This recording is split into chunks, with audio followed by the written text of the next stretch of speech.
So guys, क्या तुम्हें मालूम है ये गाड़ी कौन सी है? एक बार चेकआउट करो। जी हाँ, बिल्कुल सही पकड़े हो। ये है होंडा की अमेज, और अमेज का ये टॉप वेरिएंट है, यानी कि ZX वेरिएंट। भाई इस गाड़ी का क्या कहना, ये गाड़ी मतलब समझ से परे है। इसका रहस्य ना आज तक कोई सुलझा ही नहीं पाया है। देखिए, ये गाड़ी इतनी अंडररेटेड है।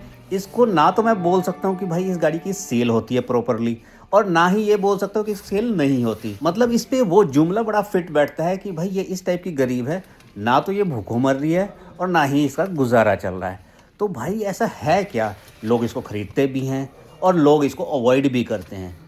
सो सबसे पहले देखते हैं कि इसमें क्या क्या हमें मिल जाता है, और वीडियो के लास्ट में मैं आपको बताऊंगा ऐसे दो टाइप के कंज्यूमर हैं जो कि इस गाड़ी को नहीं खरीदते। वो कौन से दो टाइप के लोग हैं? कहीं आप तो नहीं उस कैटेगरी में आते हैं जो इसको नहीं खरीदते या नहीं खरीदना चाहते? क्योंकि देखिए, पर्सनली गाड़ी में सब कुछ है, लेकिन ऐसा फिर भी कुछ तो ऐसा है जिसकी वजह से इसकी सेल नहीं होती। तो सबसे पहले ये देख लेते हैं कि इस गाड़ी में क्या क्या मिलता है, क्या इंजन ऑप्शन है, कौन कौन से फीचर मिलते हैं। कि ये होंडा अमेज का फेसलिफ्ट वर्जन है। फेसलिफ्ट वर्जन में बहुत सारे चेंजेस भी हुए हैं। चलिए सबसे पहले देख लेते हैं इसकी लेंथ। तो हमें लेंथ मिल जाती है 3995 mm। ये लेंथ एग्जैक्टली सेम है जो हमें कॉम्पैक्ट एसयूवी सेगमेंट में मिल जाती है, यानी कि 4 मीटर से कम ही लेंथ रखनी होती है। सेडान होने के बावजूद भी आपको लेंथ प्रॉपरली उतनी मिलती है जितनी एक कॉम्पैक्ट एसयूवी सेगमेंट में मिलती है। विड्थ की बात की जाए तो विड्थ हमें मिल जाती है 1733 mm की, which is very good. Height की बात करें तो देखिए, सेडान सेगमेंट में गाड़ी आती है तो हाइट की एक्सपेक्टेशन आप ज़्यादा मत रखना। वो मत सोच लेना कि कॉम्पैक्ट एसयूवी सेगमेंट जितनी हाइट मिलेगी, लेकिन हाइट भी 1500 mm की बहुत बढ़िया है। अब बात करते हैं इसके मेजर पॉइंट की, यानी कि boot space. Boot space sedan में भाई बूट स्पेस ही तो होता है, और होता क्या है? तो बूट स्पेस यहाँ पर आपको मिल जाता है 416 लीटर का, विच इज़ मैसिव।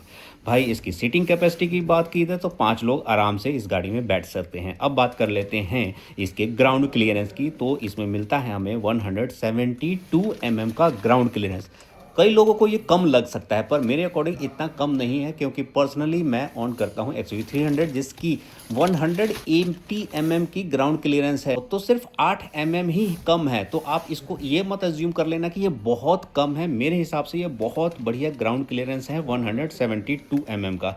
अब बात कर लेते हैं व्हील बेस का। तो व्हील बेस भी अच्छा खासा मिल जाता है इसमें 2470 mm का। आजकल माना जाता है कि 2500 का व्हील बेस जब मिल जाता है ना किसी गाड़ी में, तो उसमें बैक स्पेस यानी कि कंफर्ट जो होता है या लेग रूम होता है जो पीछे बैठे हुए लोगों को, वो बहुत बढ़िया मिलता है। तो सिर्फ 30 mm ही कम है इसमें, बट व्हील बेस भी अच्छा खासा मिल जाता है इसके अंदर। अब बात करते हैं टोटल इसके वेट की। भाई इस पूरी गाड़ी का जो ग्रॉस वेट है वो है 1360 kg का। ठीक है, मतलब इतनी ज़्यादा हल्की भी गाड़ी नहीं है कि आप अज्यूम कर लो कि बहुत ज़्यादा ही हल्की है, कि कॉम्पैक्ट एसयूवी सेगमेंट की गाड़ियां भारी होती हैं। तो चलो अब जरा नज़र मार लेते हैं इसके इंजन स्पेसिफिकेशंस पर। तो इसमें मिलता है 1.2 litre naturally aspirated iVTEC engine, जो कि है 1200 सीसी का, और ये प्रोड्यूस करता है 89 bhp की पावर एंड 110 Nm का टॉर्क।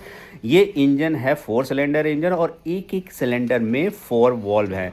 तो भाई जहां आज की डेट में कंपनियां 4 सिलेंडर से शिफ्ट करके 3 सिलेंडर, इवन मारुति आ चुकी है 3 सिलेंडर इंजन पे, होंडा स्टिल अभी आपको प्रोवाइड कर रहा है 4 सिलेंडर। 4 सिलेंडर से आपको ड्राइविंग प्लेजर, एक एक्स्ट्रा गाड़ी में स्मूथनेस मिलती है। जब आप ड्राइव करोगे तो आपको वो जो फीलिंग आएगी ना, वो 3 सिलेंडर में आप नहीं आ सकती। और ये जो मेरे सामने वेरिएंट है, ये मैनुअल ट्रांसमिशन के साथ आता है, और इसमें 5 स्पीड गियर बॉक्स है। अब बात कर लेते हैं कि भाई गाड़ी की माइलेज क्या है, फ्यूल कैपेसिटी क्या है, वो सब चीज़ों पर। तो भाई इसकी जो माइलेज है, जो कंपनी क्लेम कर रही है, 18.5 के पास मिल जाएगी। देखिए 18.5 अगर आपको मिल रही है तो नॉट बैड। देखिए नॉर्मली मारुति की कंपैरिजन तो आप कर ही नहीं सकते कि मारुति के बराबर 20-21 की माइलेज कोई भी ब्रांड आपको दे पाएगा। स्टिल अगर 18.5 की माइलेज कंपनी बोल रही, तो मुझे लगता है कि आप 17 की माइलेज आराम से निकाल लोगे। बहुत बढ़िया माइलेज मानी जा सकती है विद इन सिटी, और अगर आपका सिटी और हाईवे में 50-50 रेशो है चलने का। पेट्रोल टैंक होने वाला है इसमें 35 लीटर का, और एमिशन नॉर्म आपको मालूम ही है, आजकल सब में वही है BS6। चलो अब जरा होंडा में ZX वेरिएंट के फीचर्स को डिस्कस कर लेते हैं। पहले एक्सटीरियर की बात करेंगे और फिर इंटीरियर पे आएंगे। तो एक्सटीरियर में हमें मिल जाता है LED headlamps, LED tail lights, LED fog lamp. इसके अलावा LED DRL भी हमें मिलेंगे। देन एडजस्टेबल हेडलैम्प मिलेंगे, रियर विंडो डिफॉगर मिलेगा, अलॉय व्हील मिलेगा ZX वेरिएंट में। ORVM आपको मिलेगा with turn indicator, integrated antenna भी मिलेगा और प्रोजेक्टर हेडलैम्प मिलेगा। अब बात कर लेते हैं टायर के साइज का। तो टायर का साइज होने वाला है R15 यानी कि 15 इंच के आपको टायर मिलेंगे। प्रोफाइल की अगर एग्जैक्टली बात करोगे तो 185/60 R15 का ट्यूबलेस टायर मिलने वाला है आपको ZX वेरिएंट में। तो चलो अब जरा देख लेते हैं कि होंडा अमेज ZX वेरिएंट में हमें इंटीरियर में कौन कौन से फीचर मिलते हैं। सबसे पहले आपको पावर स्टीयरिंग मिलेगा, AC ऑटोमेटिक मिलेगा, आपको स्टीयरिंग व्हील हाइट एडजस्टेबल यानी कि टेलीस्कोपिक स्टीयरिंग व्हील मिलेगा। यहाँ ध्यान रखने वाली बात है, टिल्ट नहीं मिलेगा। इसके अलावा आपको हाइट एडजस्टेबल ड्राइवर सीट मिलेगी। ये फीचर बहुत बढ़िया है। देखिए बेस्ड अपॉन हाइट, अगर आपकी हाइट कम है तो उसके हिसाब से आपको हाइट एडजस्टेबल ड्राइवर सीट होनी ही चाहिए। आजकल मतलब हर वेरिएंट में ही कंपनियां दे रही हैं, मतलब अदर ब्रांड की कंपनियां तो, कई कंपनियां तो ऐसी हैं जो कि आपको बेस वेरिएंट में ये फीचर दे रही है। तो स्टिल अगर आपको इस वेरिएंट में मिल रहा है तो बहुत बढ़िया फीचर ये होने वाला है। इसके अलावा आपको एयर प्यूरीफायर मिलेगा और vanity mirror, rear reading lamp, rear seat पे आपको सेंटर आर्मरेस्ट भी मिलने वाला है, रियर AC वेंट मिलेगा, कीलेस एंट्री मिलेगी, engine start and stop button मिलने वाला है, वॉइस कमांड भी मिलेगा।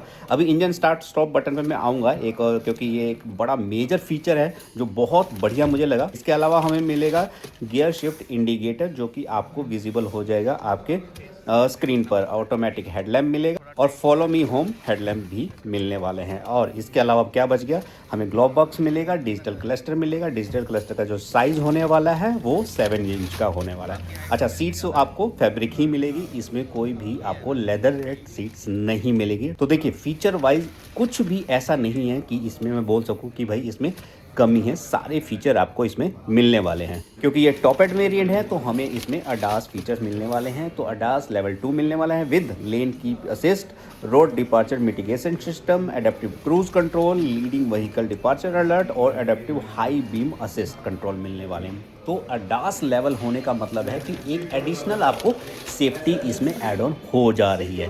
तो देखिए सब कुछ आपको मिलने है, ना तो ये सेफ्टी वाइज आपको कहीं कंसर्न रहेगा इस गाड़ी को लेने के बाद, ना माइलेज वाइज, ना आपको स्पेस में। तो भाई ये कहाँ है, मैंने स्टार्टिंग में बोला था ना, ये गाड़ी ऐसी है जो ना तो लोग ले रहे हैं, ना उसको मतलब ना तो इतनी सेल हो रही है और ना ही ये ऐसा है कि मार्केट से आउट भी नहीं हो रही है। तो ऐसे कौन से लोग हैं जो इसको नहीं ले रही हैं, यही मैंने स्टार्टिंग में आपसे बोला था कि मैं वीडियो के एंड में बताऊंगा। देखिए जिन लोगों ने माइंडसेट बना रखा है कि मैंने मारुति की ही गाड़ी लेनी है, वो इस पर नहीं आ रहे हैं, चाहे जो मर्जी हो, चाहे कोई भी ब्रांड हो। जिन लोगों ने मारुति लेनी है ना भाई, तो वो उन्होंने मारुति ही लेनी है, वो स्विफ्ट और डिज़ायर के साथ ही जाएंगे, चाहे उससे 1000 गुना बढ़िया प्रोडक्ट उनके सामने हो। पता नहीं अब ये मेंटालिटी कब चेंज होगी कि भाई मारुति को छोड़ के दूसरा ब्रांड की गाड़ियां भी लेनी चाहिए। तो एक तो यही हो गई यार मारुति वाले की, जिन्होंने मारुति ही लेनी है वो मारुति ही लेंगे। और दूसरा वो लोग हैं जो आजकल मतलब एक्चुअली सीडान पे आ ही नहीं रहे, चाहे वो 20 लाख खर्च कर रहे हैं SUV पर, लेकिन अगर उनको फीचर चाहिए बट वो सीडान पे नहीं आ रहे हैं। तो बेसिकली गाड़ी में कोई भी दिक्कत नहीं है। अगर आपका 10 लाख का बजट है और आपको फ्यूचरिस्टिक गाड़ी चाहिए, सारे फीचर चाहिए, तो भाई ये एक बेस्ट डील होने वाली है। एक बार जाकर चेकआउट कर लेना किसी भी डीलरशिप पे। वीडियो अच्छी लगी हो तो लाइक करना, कमेंट करना, सब्सक्राइब करना। Till then bye bye, take care.